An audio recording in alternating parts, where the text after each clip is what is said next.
अस्सलामुअलैकुम my YouTube family. Burger patties बनाने के लिए सबसे पहले हमने चिकन का कीमा लिया है 750 ग्राम्स। और ये तो बहुत तेज़ चल रहा है, इसकी स्पीड इतनी ज़्यादा है कि मैं आप लोगों को बता नहीं सकती। जितने भी आपके आगे ना ये सामने इंग्रेडिएंट्स आ रहे हैं, इनको वीडियो को रोक रोक के आप लोग जो है देख सकते हैं। और इसमें मैंने वाइट पेपर डाला है, ब्लैक पेपर डाला है, नमक डाला है, गार्लिक पेस्ट डाला है, सोया सॉस डाला है और बहुत कम इंग्रेडिएंट्स से बहुत मज़े के जो है ये कैनन स्टाइल बर्गर पैटीज़ बनाए हैं।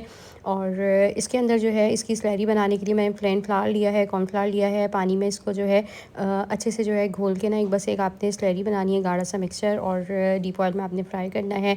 ब्रेड क्रम्स के साथ जो है आपने ना इसकी कोटिंग करनी होगी। यहाँ पे फॉर सॉस मैंने मेयोनीज़ लिया है, केचप लिया है, मस्टर्ड पेस्ट लिया है। और हमारी जो है यहाँ पर एक मज़ेदार सी जो है बर्गर की सॉस भी रेडी हो जाएगी।